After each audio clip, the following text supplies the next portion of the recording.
दिवसाची सुरुवातीशी बरोबर आपलं मराठीमध्ये एक म्हण आहे. मराठीमध्ये नाही पण असं आपलं एक जनरल एक म्हण आहे की आराम हराम आहे. आराम करणं हे बरोबर नाही.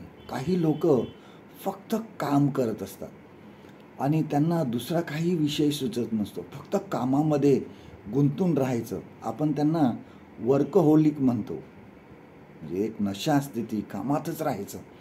आणि काही लोकांना कामच म्हणजे असं वाटतं की आपण फक्त काम करायचं, दुसऱ्या गोष्टी करूच नाही.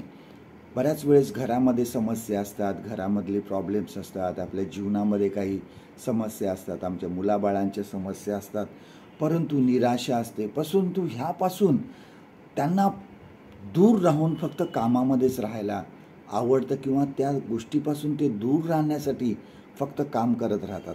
सकाळीच जायचं आणि खूप रात्री उशिरा घरी यायचं, म्हणजे दिवसभरामध्ये काय आपण केलं त्याचा आपल्याला काही संबंध नसतो किंवा आपल्याला ते करावंसं लागणार नाही.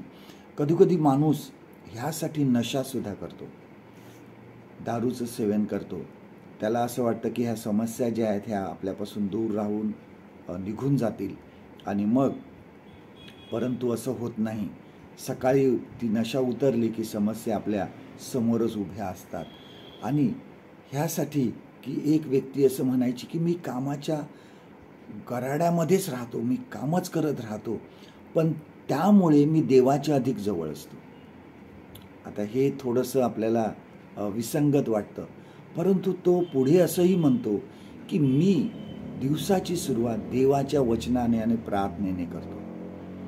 तो वेळ मी देवाला देतो आणि मग दिवसभर मी कितीही काम करतो, कामातच राहतो, परंतु माझ्या मनात हे सतत असतं की देव माझ्यासोबत आहे. आणि ते काम करण्यासाठी कितीही काम असो मग मला उत्तेजना मिळते, आम्हाला उत्साह येतो, माझ्या मनामध्ये धीर येतो की देव माझ्याबरोबर आहे. आणि तो विचार माझ्या मनामध्ये सतत असतो. उपदेशक म्हणतो की हे सर्व व्यर्थ आहे. मनुष्य जे काही करतो हे सर्व व्यर्थ आहे. आपण सुद्धा बऱ्याच वेळेस ही चूक करतो. आपण फक्त कामच करत राहतो. आपण हे विसरतो की यश देणे जे आहे हे देवाकडे आहे. देव आम्हाला सहाय्य करतो ह्या ठिकाणी, पण सर्व ह्या कामाच्या गडबडीमध्ये आपण देवाची उपकार स्तुती आणि प्रार्थना करायला विसरतो. नेमकी ती गोष्ट करायला विसरतो आणि म्हणून आम्ही आमच्या ह्या कामाच्या चक्रव्यूहात अडकण्याआधीच प्रार्थना करा, देवाचं वचन वाचा, देवाच्या वचनाचं सहाय्य घ्या, प्रार्थनेच्या द्वारे कामाची सुरुवात करा. एवढेच काम करू नका की तुम्हाला एवढं कामाच्या रगाड्यामध्ये जाऊ नका किंवा एवढं काम डोक्यावर घेऊ नका. एवढं सुद्धा करू नका की तुम्हाला प्रार्थना करायला सुद्धा वेळ मिळणार नाही.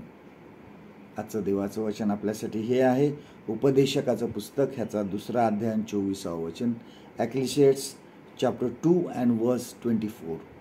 मनुष्याने खावे प्यावे व श्रम करून आपल्या जीवास सुख द्यावे, यापेक्षा त्याला काहीही इष्ट नाही. हेही देवाच्या हातून मिळते असे माझ्या ध्यानात आले. परमेश्वर करो आजचा दिवस तुमचा आशीर्वादित करो.